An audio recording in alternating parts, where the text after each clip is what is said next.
Hello, everybody, and welcome to another video. My name is Marcy from wavesofcommunication.com, and on today's live language facilitation Q&A video, I'm going to be talking about 5 strategies that you can use with your child who has apraxia. And these strategies are specific to those kids who have apraxia and are demonstrating the motor challenges that go with this, general motor strategies. So I see there's some folks joining me already. Thank you so much. This is also a live Q&A. So at the end of this video, I'll be addressing any questions that come in. So if you have a question for me, now is the time to go ahead and post that in the comments. That's the best way to get your question in today. And if you're just joining me for the first time, welcome. This is the perfect time to hit the like button because anytime I get a lot of likes on videos, YouTube likes to share them out. And this particular one is going to be a really important topic because the strategies that I'm going to be giving you today about apraxia are different than any of those other structured apraxia programs like Prompt or anything where kids are repeating parts of words or saying a lot of things over and over again, repeating things.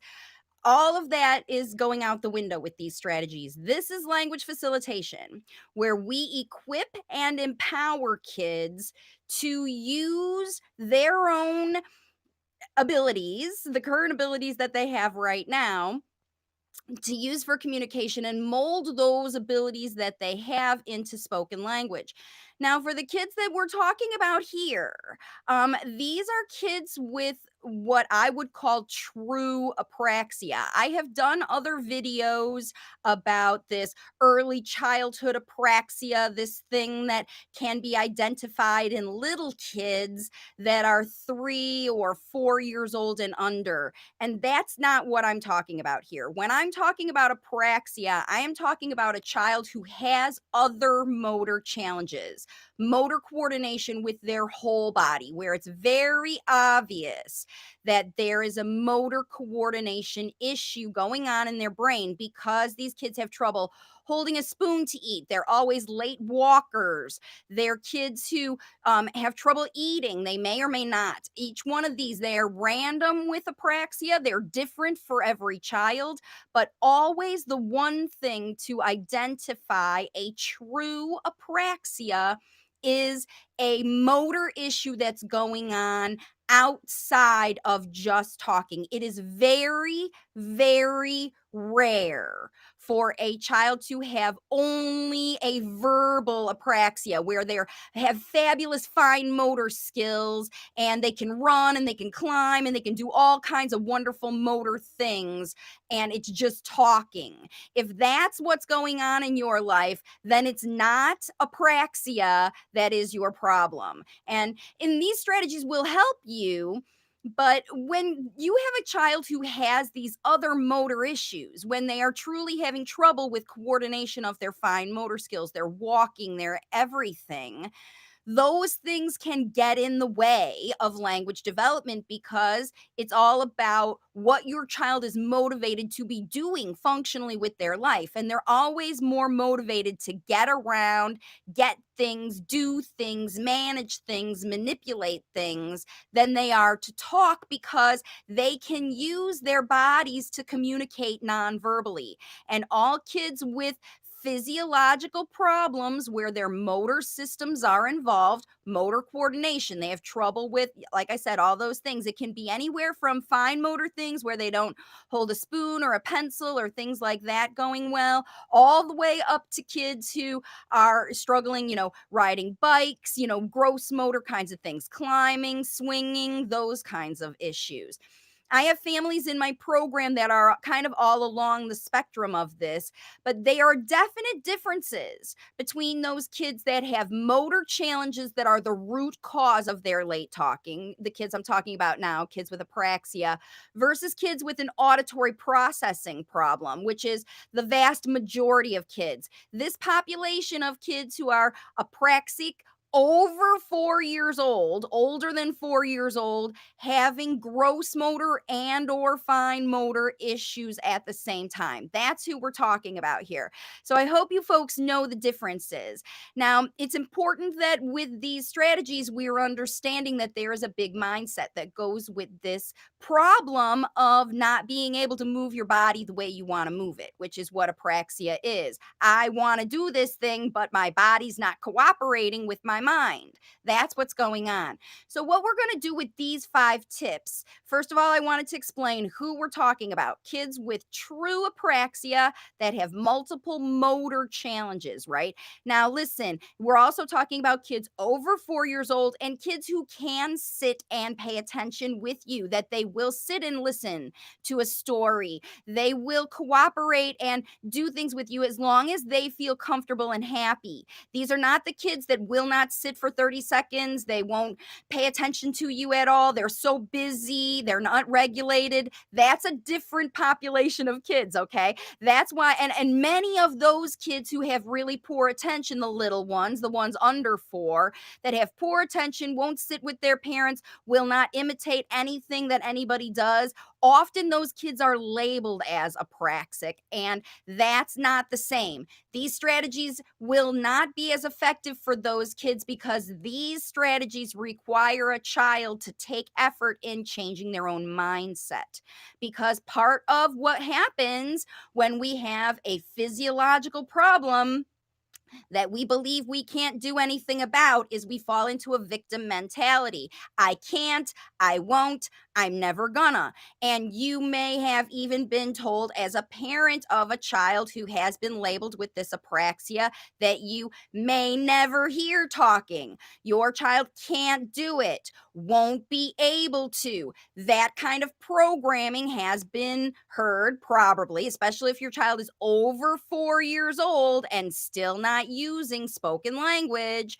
This idea of apraxia and the need to move over to some other alternative system probably has been shared with you by professionals in your world. Okay. So, all of this mindset around this, your child can't talk because of these motor things, is a big blockage for what's going on here. So, as we move through these strategies, we're going to be addressing the mindset, we're going to be addressing the methods, and we're going to be addressing the motivation for your child to get on board to make these changes. Because this is no simple feat to teach a child who can't, feels like their mouth is broken, to talk. So we got to really dig in and work hard with these strategies, okay? All right, let's get into them now that we understand what we're talking about.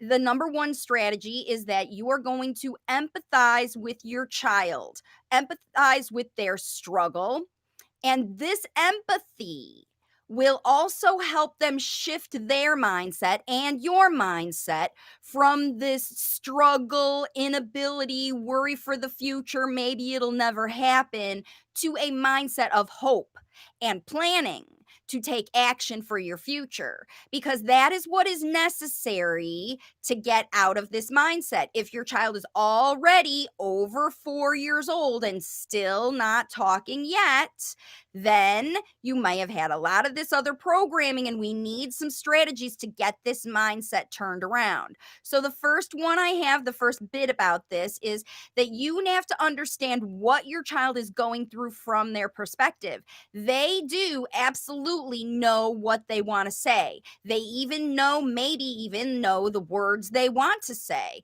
may or may not, because they also could have a combination of auditory processing and spoken language. But they do know that they can't, that they feel like their mouth is betraying them, that their brain wants to say something but their mouth isn't working. And that's what's happening with their physical body too, right? They want to be able to hold the spoon, they want to be able to ride the bike, swing, or do whatever, run, like other kids are, but their body is betraying them. It's not working as well as they want it to work, right? So you have to let them know that you understand that's what's going on and what a bummer it is, and that you will be here. So you're going to remind them that you know this is what's going on and it is a bummer, this situation, right?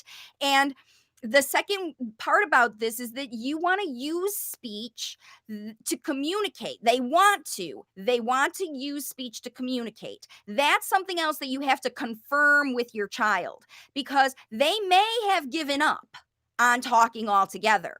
And if you are motivated to get your child talking, then they have to buy into the work just as much as you do. So this point is that you have to find out, and you have to let them know, like, I know you want to tell people you have things to say and that you want to use talking to communicate. And I know that you think it's too hard right now. I get that. Let them know that you understand. And then communicate your understanding that your child is stuck in nonverbal communication. They don't have a choice about their behaviors that they use. When they feel in certain ways, they're going to behave in certain ways. Feelings, big behaviors. You may see tantrums, meltdowns. You may see frustration behavior because your child is struggling, right? That's the awareness right now that we're doing. I know you're struggling, and I get how sometimes you have no choice but to punch a pillow or get upset or yell or scream or hit or whatever you're doing. I get how you feel that that is all you've got, because it's true. It is all they've got. So you've got to let them know, I understand that right now all you have going on to use is your body. And you let them know the next thing, I'm here to help you. I'm on the same team. I want to understand what you're communicating. I want to help you learn to turn that into spoken language. And we are in this together. I am here with you because I believe, and that's what you want to let your child know for sure, is that you do believe, no, regardless of what anybody anywhere ever said, or even what your child is feeling right now, this morning. I'll never talk, right? And you might be thinking, my child they'll never talk, never, never, never, never, never, because they've got this thing, apraxia. They're never gonna talk. It's uncurable, right? When you believe that, then it's true. But if you believe, you know what? I believe my child's got speech in them. I believe I can learn how to do this. I can believe that maybe these old strategies weren't working, but new strategies will. And when you explain to your child, I'm in this, I'm ready to figure out whatever it takes to help you, and I'm in, are you in? Right? That's what you want to get, this motivation, like, there is hope. We can do this. There are people out there in the world, and I'm here to tell you, I'm working with them right now in my program. Kids older than 10 years old. All the ones over 7 and 8, they talk fast, but the ones older than 10 who are really stuck in these apraxic patterns, even those kids are figuring it out, okay, with the strategies that I'm going to tell you in this video. So the first thing is, you've all got to shift your mindset. You just have to do it. Otherwise, you're not going to get anywhere. You're going to stay stuck in, I can't, I won't, it never, blah, blah, blah, right? The first step number 1 is, we can do it. Discuss it. Talk about, I know we don't know how yet, but we're gonna figure it out. Let them know you're up for the challenge and you're on the same team. That's strategy number 1. Okay, strategy number 2 is to explain exactly what is going on to block this process right now. And this is to help your child have a radical acceptance of the current situation and the struggle ahead. Because, yeah, we know if we want to get to the top of a mountain, it's a big mountain, it's way, way up there. But we're down for the challenge. We already did this with step number 1. Now we got to know what the real deal is. What are we in for? What kind of work are we looking at? What's going on? And your child needs to understand exactly what is needing to be facilitated, what needs to be changed. And what needs to be changed, number 1, is the neural pathways in their brain that connect movement, the parts of their body that move, and the thinking of words. Those pathways and connectors between all those parts of their brain, they are not developed like they are in other kids. They're there though. They're there though, because this is what you have to do. The second part of this step is, you have to point out all the things your child is able to do right now. Either well, without thinking, those things might come easy, but then there are other things that you have today, Observe your child struggle through, learn through, despite whatever is going on physiological in their body, they've learned how to do.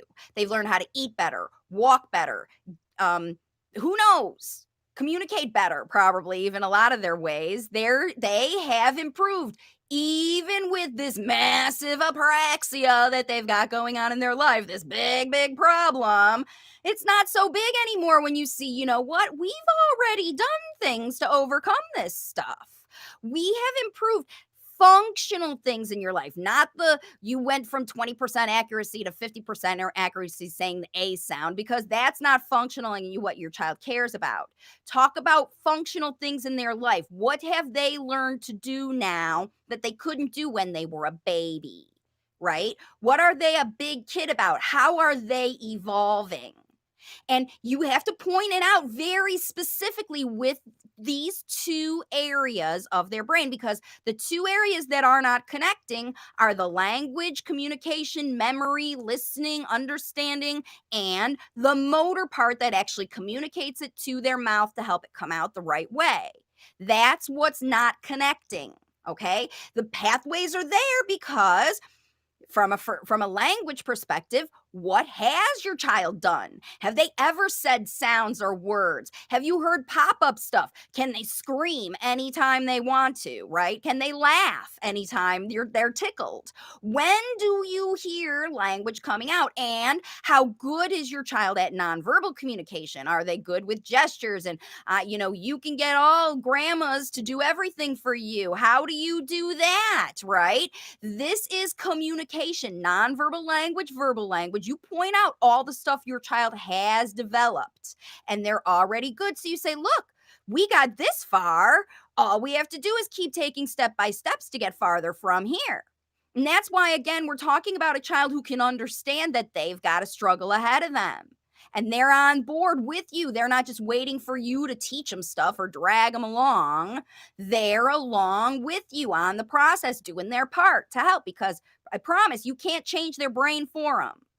All you can do is provide them with opportunities to take the action to do it themselves. And when you remind them that they've already been taking action, maybe it's not the therapy, and this is not the therapy we're talking about. This is the stuff that you have taught your child in your house. Don't talk about that old therapy if they hated it, especially. We're never going back to saying k, t.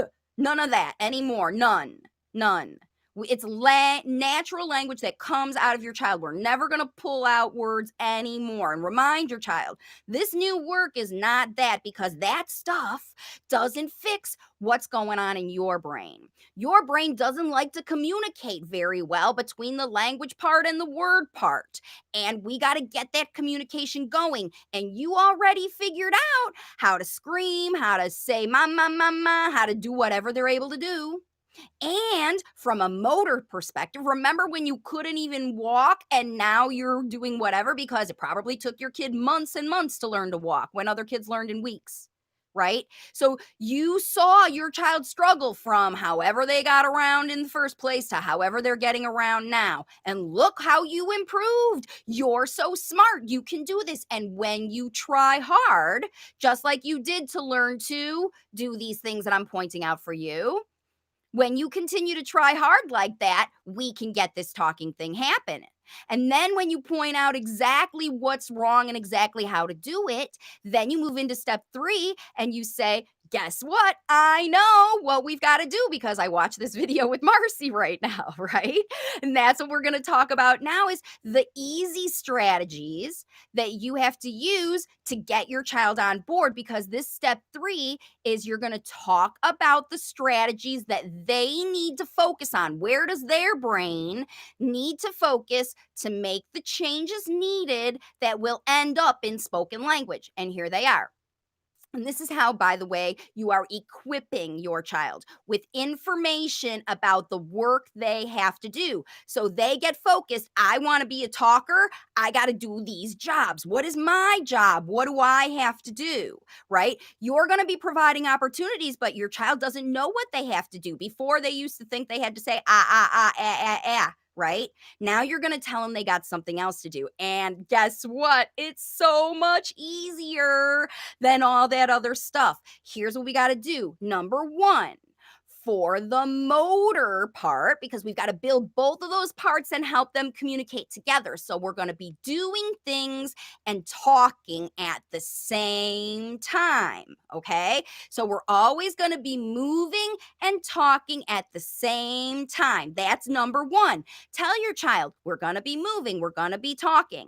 Number two, that's B, I guess the B one here is that this motor pathway, you're going to build this motor pathway with complex functional activities that are multi step and that require crossing midline, require balance, require all of your OT kind of things that they've learned in all their physical therapy stuff.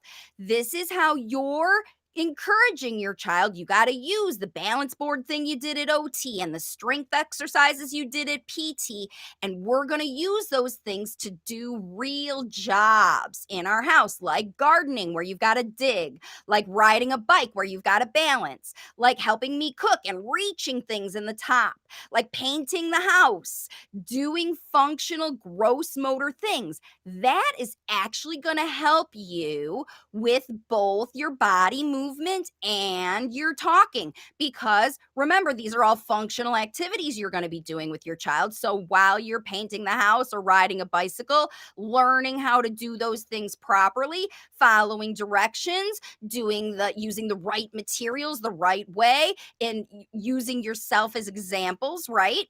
You're going to say, this is how we're going to do it. But your job is to try hard with these motor things. We're going to be learning new jobs. And when you learn these new jobs and you try to learn these jobs with me, then these skills will develop. Okay. And then the other thing, number three, is that you need to for the speech part, you have to facilitate listening. So you're telling your child, while they have to try hard and do these motor things and learn these jobs, they also need to put on their listening ears and listen to you very carefully, because the thing that connects the words that they know that they've memorized with the actions that they do is the listening and comparison right in the moment. So, the third thing you have to tell your child, their last job is to listen when you talk to them. And if they don't understand you, they should let you know, because that's what you're going to do with them whenever your child is communicating non-verbally. If you don't understand what they're communicating, you're going to let them know, so they will try harder to communicate with you. And you let your child know, I'm going to talk with you about the things that you need to hear and learn and all of that. But your job is to listen. Put your listening ears on and learn from me as I talk to you. If you can get your child to listen to you, participate with the activities that you're doing, and know that there's movement and listening happening at the same time, then you'll get them to do the work they need to build their brain. That's it. That's all they have to do. Participate, listen, and try, right? And that's the other thing you tell them. Your job is just to try to say words whenever you feel comfortable. We're never going to judge. I'm never going to tell you to talk. But your job is, if you want to be a talker, when you feel like it, when you feel confident about it, you got to try. That's all. Try when I ask you to help me with cooking. Try when you want to communicate something, to use your words and say it. And if you struggle, I'm right here to help you with everything, okay? But that's your job, is you got to try, all right? So that's number 3 with kids who have apraxia. I hope all of this is getting in and everybody's understanding. Hey, Laura, thank you for joining me. I'm not seeing any questions, by the way. This is live Q&A, so if you have a question, go ahead and put it in the comments and I'll get to it when I'm done. But we're getting into the good part now on number 4, all right? Now, Many kids with apraxia have a very low motivation to actually try because, like I said before, remember, they have given up. The therapies were too hard, their mouth is betraying them, and everything you're doing is just too hard. Plus, they're exhausted from all this hard work, and you might be too. And it could just be breaking down, and you're just sliding back into your nonverbal communication as just your way of life for your future, That could be what's going on. So, what we have to do with this fourth strategy is to facilitate the motivation to do the work, to actually try. And with this strategy, you are empowering your child, right? We equipped them with the knowledge of what they've got to do. Now we've got to empower them. And we empower them by boosting their confidence with little successes, right? Every time you get the right answer and you do something right, even if it's something simple, it's a little pop of dopamine in your brain. But every time you get something wrong or you get the wrong answer, that's like it's a, you know what I mean? It takes you off of the path. It disqualifies you. Yeah, it's not good. It's a negative reinforcement. Positive reinforcement, ding. That's what we want to get going in your child's head. But it can't be external. It has to be your child feeling, I can do this, I can do this, I can do this. That's where confidence comes from. And the only way they're ever going to feel I can do this is if they have some successes, right? Not success to do what you say, though, because that's typically what's happened is, woo, you said your sound 10 times. Here's your reward. You did what I asked. That's not the motivation I'm talking about here. If you want your child to try hard to overcome their physical problems where their mouth is betraying them, and the drama that it feels like to be like, why am I the kid that my mouth, is betraying them? That's how they feel. It's tough. It's tough to come out of motivation for that, right? You have to give them small successes. If you give them more failures than successes, they will give up. And neuroscience shows that a child has to have at least 80% successes to keep trying at a challenging task. Okay, 80% success.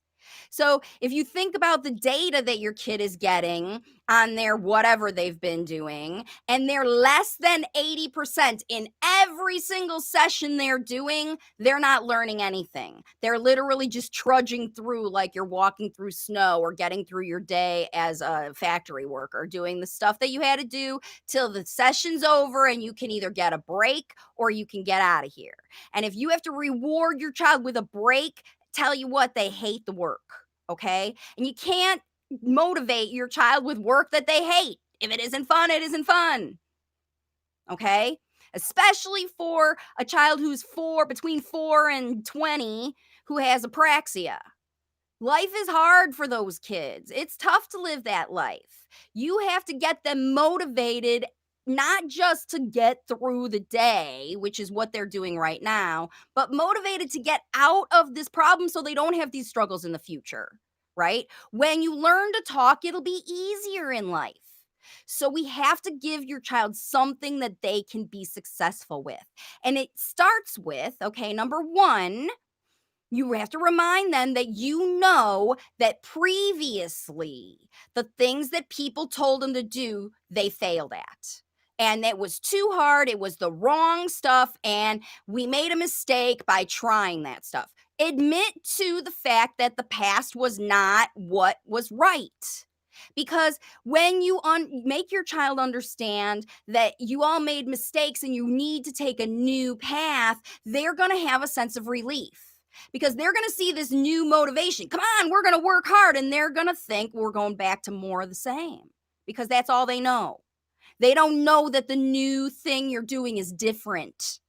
So it's highly motivating to think, I don't ever have to do that terrible stuff again. I'll try anything new.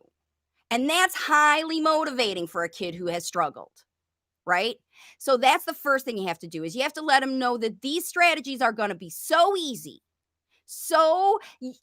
for you to do that it's going to make practicing your speech easier. Yeah, you have to try to practice for sure, but we're going to make the practice easier for you. That's the number one thing. You just tell your child this new way is easier. Number two, remind your child that they still need to do the work, right? And that nobody can change those brain parts that are not connecting except them. Nobody can do that except them. And you're going to make the work easy, right? But you also promise that you're going to make it fun, okay? Even a fun challenge can be motivating to do, right? Oh, solving problems. And a lot of late talkers like to solve problems. This is a problem you are solving together. How do we get the brain parts working better? We know what parts are broken now. It's that connector part. We need to do more of this other stuff. I think these strategies, what if we try these fun things? So you promise your child, I know you need to do the work, but I promise I'm going to make the work fun. Okay? So we're going to make it easy and we're going to make it fun. And number three, you're going to describe some of these fun opportunities that you have come up with to practice this talking, and you tell your child how it's going to be from now on. And how it's going to be is we're going to do activities that you love. So you have to choose activities that your child loves. We are going to play with trains or dinosaurs or walking or whatever, computer technology, animals, the zoo, numbers and letters, whatever your child loves, whatever they love, whatever they're into, we're going to do things like that. And let them know. What do you think about that? You get their approval. Does that sound good to you? Would you like it if we did our speech time around dinosaurs? Would you like it if we did our speech time around your favorite activity? Then you're going to get some, all right, I'll try that as long as we know it's going to be different. I promise I'm not going to let you say anything. And then here's the next part that lets you know that your child will trust you, that you're not going to force them to do anything. You involve them in the activities and you let them know we're a team. So everything we do together, you're going to help me prepare for. You're going to help me gather the materials. You're going to help me acquire them if we need to purchase them online or do whatever, right? You're going to help me buy the things, go to the grocery store. You're going to help me fix it. You're going to help execute it. And you're going to help clean up for all these activities. You're going to be part of it. And this gives your child the responsibility to try, put in their effort. And we're not expecting, there's no expectations of any kind of results, just expecting your child to join you. Just like you said, the only three things you expect from them is that they listen to you and they try and they think about words and movement at the same time. That's it. That's all you have them to do, and tell them this is what we're going to do. We're going to do this. We're going to do your favorite things. And you're going to hear me talking while we do the things that we have to do, like getting dressed and taking a bath. And, we're going to practice our talking in the car. We're going to practice our talking when we play. We're going to practice our talking together because we're both thinking about it during our everyday activities. Does that sound good with you? And just get your child's approval, right? They're only going to be motivated to do these new activities if they understand that they're different, that they're easy, that they're fun, and that there's no pressure. And they get to have input.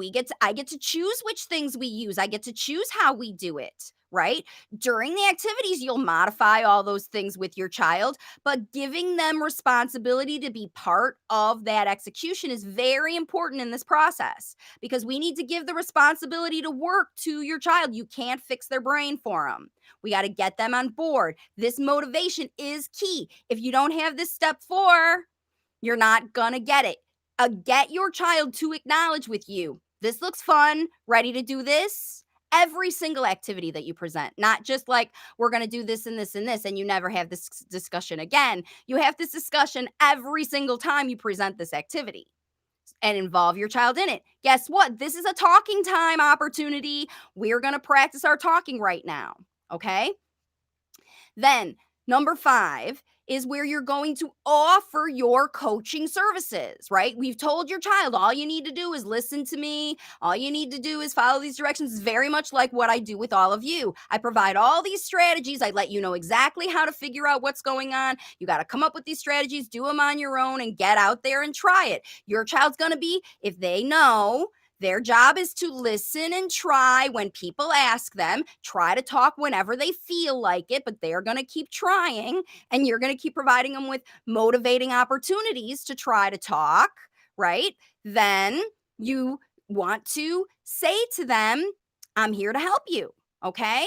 And this is how you're going to support your child through the ups and downs, because sometimes they're going to feel like listening and talking and practicing, and other times they're going to be exhausted. Remember, this is a challenging thing. They might need a break. They might need space. They might not be able to listen to you a whole lot because they are exhausted and they need space, right? You know your child better than anyone. You know their attention levels, you know their exhaustion levels, you know their ability to sit and listen and focus with you. All you have to get is 2 to 3 hours every day of focused effort and practice towards talking. It can happen in little bits, it can happen in half-hour bits, however long you want to try to do it, however long your child will pay attention with you. But you have to do it this way every day. And you let them know, I'm your coach every day. Here we are. This is how we're going to practice talking today. I thought we might do this and this and this and this as for our 2 hours today. Does that sound good with you? If your child's not old enough or able to get involved in that level of planning, it's okay. Do it in your own head, so you know. But every single time your child struggles with anything, either motor or speech or the combination, you are always right there with language to talk through it, physical models to demonstrate for them, and assistance when they need it. You're not guiding your child through it, you're not directing them through it. You're modeling, demonstrating, inviting your child to encourage you and try on their own. Because remember, we already talked about their job is to try. And if you say, look at me, try what I'm doing, and your child doesn't want to try, then they're either exhausted, they're not into it, they don't want to, because you've already had that discussion about how their job is to try. And you've already talked about, we're doing this activity, we're going to try this together, right? And if you don't have that going in, it's going to fail for you. If it's failing for you, you haven't gotten that approval before you go in. The only way you're going to get this massive mindset change is to be your child's coach through the ups and downs, right? So you always provide them exactly what they need to watch you, learn from you, because that's what they're doing throughout their whole day. They're watching everyone and learning from everyone, and they'll try it on their own when they feel comfortable. And that's all you want. That's all you want. So you just say, I'm always going to be here. I'm always going to be providing you for the right examples of exactly how I want you to learn. Okay. And you allow your child with as much space as they need to practice, engage with you, participate, demonstrate. If they need a break, they need a break. You're going to remove all pressure to say words and follow directions on your cue, unless it's a job you have to have them do as part of your functional activities. Hand me the salt, please, right? Can you go get me one of those things? That's different. But we're not coaching and guiding through everything. That's what they are resisting. Your child knows what they want to do. They don't need you to talk more simple and explain it. They need you to demonstrate, show them, make it easy, break it down into steps, say, come on, give it a try. Come on, give it a try. And when they do those little steps each little time, then you are the best cheerleader ever, right? You have to be the best cheerleader that your child has, not just to them either. You have to be their best advocate and bragger. Do you know, when in your child's presence, tell other people about all the things that they are trying to do, that they are succeeding with, that they're struggling with, but they're trying anyway. Yeah, that's one of the toughest things for him, but he tries every day to overcome that. And I'm so proud of him. And we are a team, but we aren't on any time schedule. We're doing this as we love it, because we love each other, and we know his brain's learning, and we know the advocates, the time's coming out. It's going to come out. The speech is in there. It's going to come out. And I'm telling you, this method that I just explained to you, this level of engagement and responsibility to hand over to the child is what's necessary and it's what's working for the families in my program. It's not a big population of the families that I work with, but it is big. It is big. So let's see. There are a couple of people joining me. Hi, Dipama. What is developmental dyspraxia? My daughter has needs based and descriptive language, but not conversational. Therapist guesses she has dyspraxia. Diploma, dyspraxia or whatever she has, if your child is saying words on their own without, either with or without prompting when they want, if she's got needs based language, then she does not have any kind of apraxia, dyspraxia. She just has the wrong language models. So, Diploma, you need to change how you are modeling the language that you need to use for her and elevate that needs based language. Most of the language she's using is literally just behavioral talking. So she has replaced grabbing, pointing, whining, whatever with these single words or phrases she's using. And that's not the same as natural language facilitation. Try the swapping the prompting challenge. Do that for 7 days. You can find it in the Get Started with Language Facilitation Here playlist. Try that for a week and you'll see some different language if your child has needs based language. Hey, Tiffany, nice to see you. Hey, CR, nice to see you. ACR is in my program. Is it okay to remind them that the deet deet ya ya is baby talk? And will that discourage? Yeah, I would not tell your child that their less developed communication is baby talk. It's all they've got. We talked about that at the beginning of these strategies. When your child gets in the habit of using something like deet, deet, deet, deet, deet, or aga, ga, ga, ga, ga, ga, that's what will happen a lot with kids with apraxia. They will struggle with figuring out how to make sounds, and these deet, deet, deet, deet, deet, these kind of things will pop out indiscriminate, whatever. It's not even what they intend to come. It's kind of what happens, because remember, it's not communicating, but it's not completely broken. Right? Your child is still making sounds. It's just a fuzzy connection. And so your child intended to say something, but the other thing came out, and your reaction to what comes out of your child is what makes the difference with this. Okay? So when your child says anything incorrectly, then you always want to recast what the accurate message should have been. And if it doesn't mean anything, like that it was meaning to be communicating with you, it might not. It might just be them in their head going, making noises, or they've got some visual image in their head and they're still thinking of what the words could be for that, or they're just trying to make noises, whatever. You have to always look behind. You always have to look behind the message. And if you don't understand, like if it doesn't make sense to you, instead of saying it's baby talk, just say, I don't understand what that means. And have your child show you. You can say, if you just say, I don't understand what that means, and be quiet, then your child will try again. If they do the same thing again, then you have to say, those words don't make sense. Can you show me? Just go ahead and let your child use their nonverbal communication. They'll show you. And then you say, oh, you are trying to communicate these words. You wanted more milk. Like they give you the cup and they go, dee, dee, like that, because that's the sound that pops out. With kids who are apraxic, they'll get a handful of things that they put together and they'll start to use them. You want to see these things evolving out of those phrases.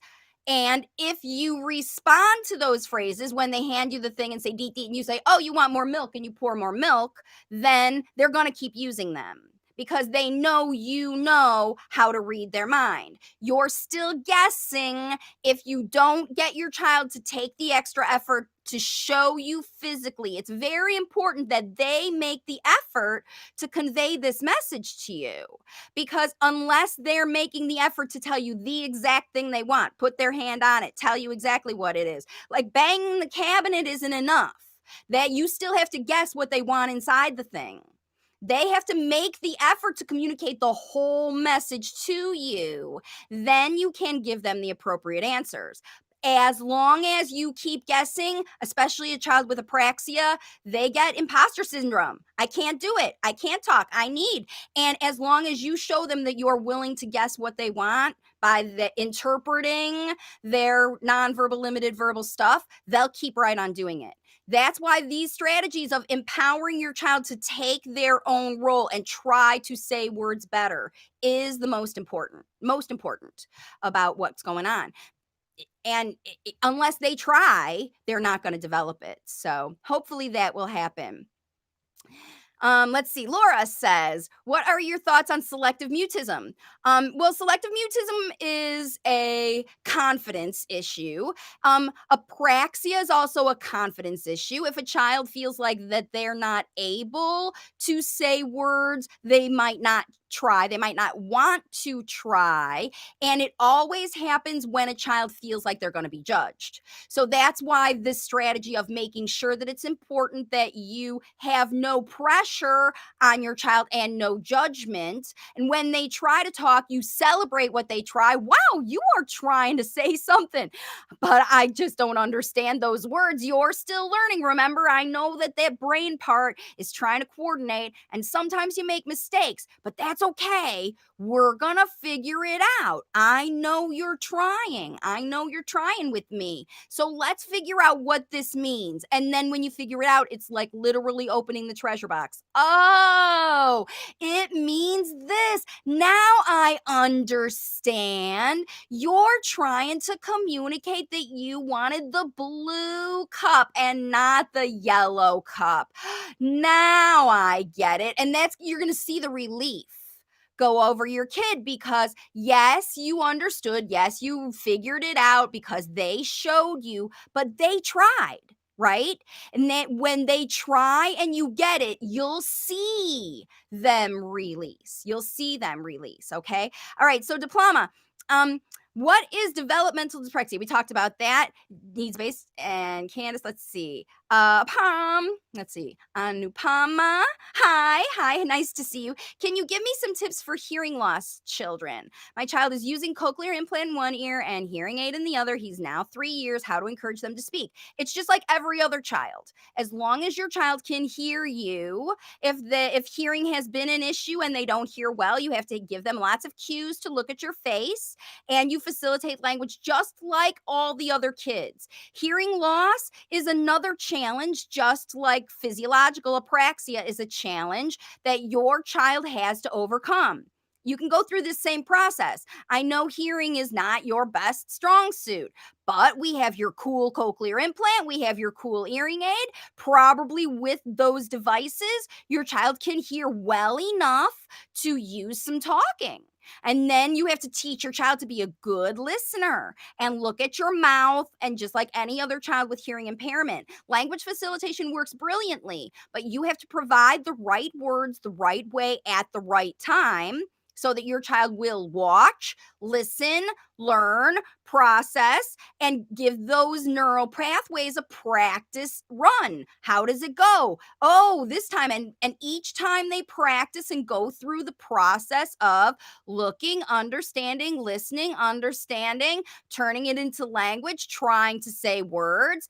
Each time they learn something, just like riding a bike or knitting or swimming or any other skill you're learning to develop as a functional skill.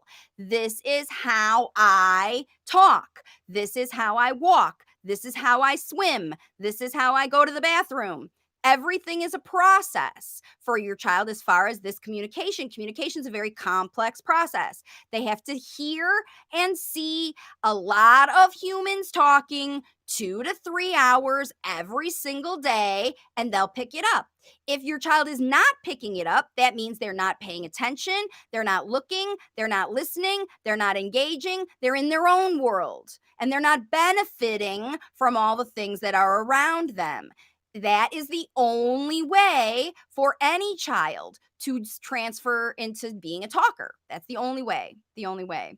So, De Palma says, yes, I stopped prompting after watching your videos, even questioning. That's wonderful. So if you're stuck in a situation where you don't have, you're just at needs-based language and it's not moving forward, then you not need to move into storytelling language and pretend play language. These experiences will demonstrate the kind of language that that your child needs to learn to move out of needs-based language. Yeah, that's how it goes. So, hey, I Heart Astrology, nice to see you. Do you think, thank you so much for everything. Do you have any opinion or recommendation for types of auditory or speech evaluations? Um, yeah, so every child who's late talking should have their ears checked, physical ears checked with with an otoscope and with the pressure system to make sure that there is no fluid in the ears. Every single child who is late talking, doesn't matter um what else is going on in your life, that's the number one thing you check.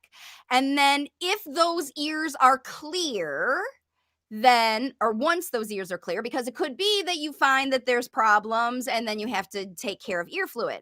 After you take care of the ear fluid and the ears are clear for a consistent period of time, then you want to go to an audiologist who has real testing in an audio booth where they'll do speech sound testing, field testing, and they'll test your child to see if they are missing any significant sounds.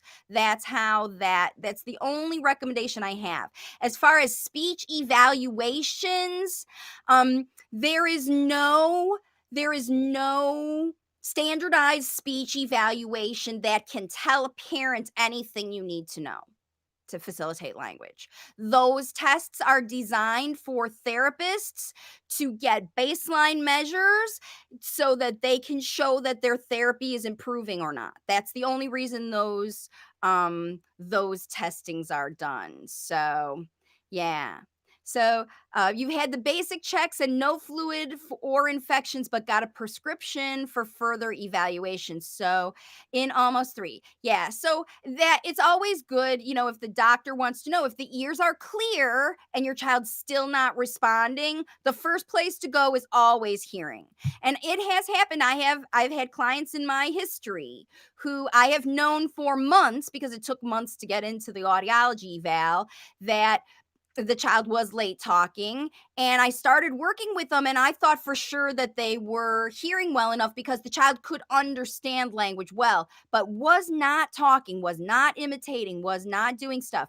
When they went, it was a super high frequency hearing loss, and my high pitched voice and her mom, this little girl couldn't pick up. And once she got hearing aids, boom, the language came out like crazy. So it's really important that you get the full audiological for hearings testing for all the deals. School screenings might be good enough if your kids' ears are healthy, okay? But if you have had illness, then you definitely want to work with an audiologist. And if your child's passed their birth hearing screening, you still need another hearing screening before you know that their ears are clear, because that fluid and any kind of inflammation, any of that can affect hearing, and hearing affects speech. End of. Always. So that's what you got to know. All right, let's see. De Palma says she's almost 5 and we're stuck in needs based for a year and a half, and she only speaks when she wants, not asking by someone. So De Palma, that means that there's blockages in your household. And maybe if you stop prompting, there's more blockages. And most parents are doing unconscious prompting. And even if you stopped prompting your child, are you providing the right language models? So if you want to know how to do that, how to get that next step, I can get you in my program, wavesofcommunication.com. Book a call with me and I can tell you exactly how in my program I can help you find speech fast. A 5-year-old who is using needs-based language and stuck is not going to change unless you change what you're doing right now. If you're stuck, if you've been stuck for a year and a half in needs-based language, that's your child is training you instead of you training your child, and that's why you're stuck. That's the number one reason. To flip that around, that's what I help parents do in my program. Okay? Let's see. I got one 2 prescriptions, one for audiology and one for speech evaluation. And that's very typical, iHeart Astrology. That's very typical to get those recommendations together. Your doctor wouldn't be, doing their job if they didn't recommend speech therapy, because that's typical of recommendation. And they're always talking about early intervention, but at what age can they really get an audiological eval? They can get an audiological eval at 2. They can do, it's how they do it is a behavioral assessment. And if your child is this little, then it's, like I said, take to the office and see. The early intervention is going to be therapists who will come to your house and they'll do some kind of evaluation. And I'm not sure what services or not they'll provide. It all depends on how well your child does on those testings. But it is free. So, you never know what you're going to get. I used to be an early intervention therapist. The parents that got me were happy. I do have a lot of complaints from parents who are working with early intervention because they've got therapists that are not trained in coaching parents. So if your early intervention, wherever you are, has people who are willing to coach you in working with your child, and you like those people and you want to try it and the services are free, go for it. If you prefer right now to do it on your own and wait till after COVID to have strangers come in your house and do that stuff, you probably can see a lot of improvement just by watching the videos on my channel, especially for kids under 3. Especially for kids under 3. Check those ears, make sure they're clear, and that's how we go. So let's see. How to teach them the vowels and consonants in the first stage means before starting small words. So you're talking about speech things that are lacking in your child who's had hearing issues, and there are specific ways to go about that and very specific strategies. And just like I tell everybody in my videos, these are general strategies. If you want specific strategies to teach your child how to say their sounds, words, whatever is lacking in your child, you think is lacking in your child, that's when you need to start to get a coach. Because just like I talked about this with the kids, there's ups and downs to all this process. And if you don't have a coach or consultant to help you with the strategies you need for your child. I mean, I don't know what the hearing is of your child. I don't know what you're doing at home, because I'm a parent coach. I don't solve the problems of the kids. I solve the problems of the parents. Parents are upset because their kids are doing something or not doing something. And I give them strategies to help them shift their child into doing what they want them to do. In this case, it's use spoken language. So it's not going to happen by you saying a certain series of words or a script. There is no script. There is no set strategy. Even all the strategies that I have, you have to learn how to communicate these things with your child. When I talk about explain what it means to have apraxia, you have to know the understanding level of your child and communicate to them in simple enough terms, but not too simple, not baby talk, that they are going to understand what you're talking about.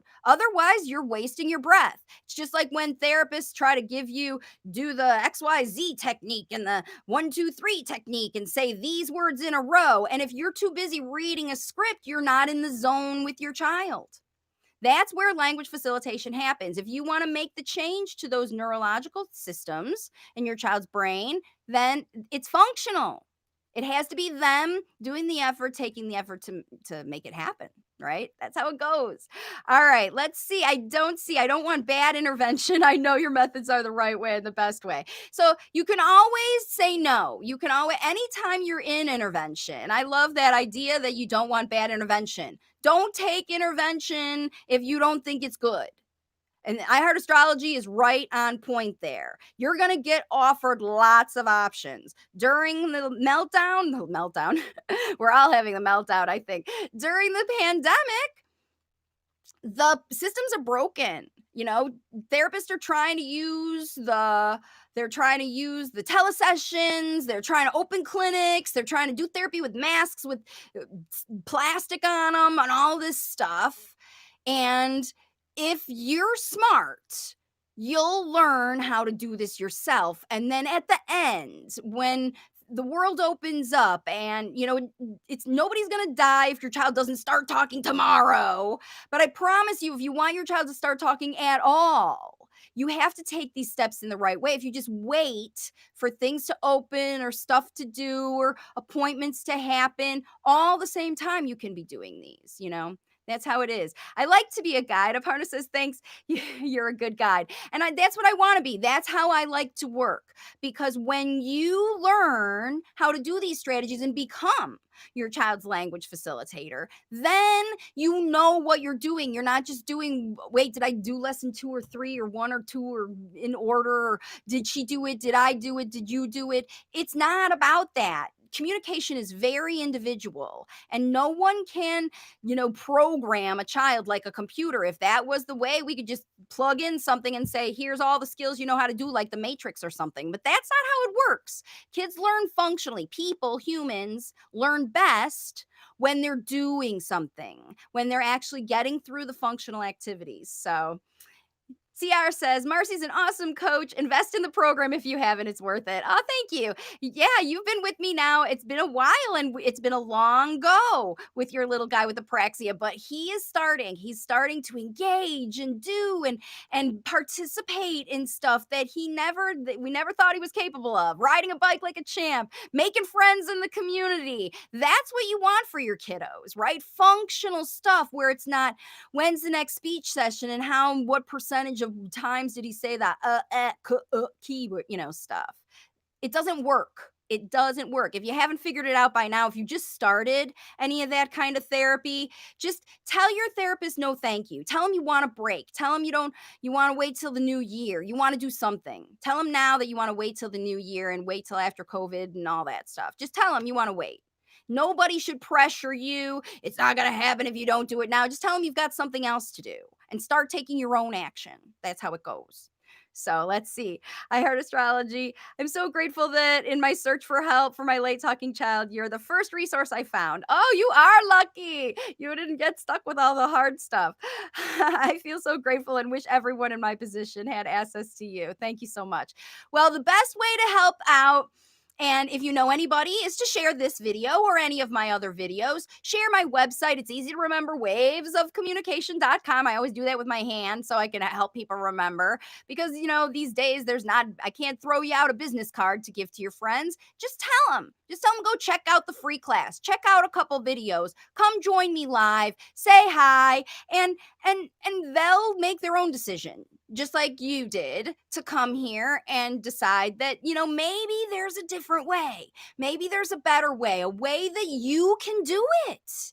And you absolutely can. Luke is doing it. All these kids all over the world, older kids, are finally talking, and they're so happy in their houses because they don't have to do that junk anymore. So I'm so glad. Thank you so much again for joining me, everybody. We're over an hour, so I want to cut this video off because I know they get long. Thanks again for joining me. I'll see you all next week, Monday at noon, for the next live video. Next Thursday, I'll be, this coming Thursday and every Thursday, I'm over on Facebook doing live Q&A, and then I do the edited video over here on YouTube. You can check out all my resources. Oops, forgot to show my book really quick. If it isn't fun, it isn't fun. Teach your child to talk faster than therapy, over on Amazon. It's on Audible, paperback, all over the world. Get the book, try that. You can do this. And I'm going to leave it for now. Thank you so much for joining me again, and I'll see you all on my next video. Bye-bye for now.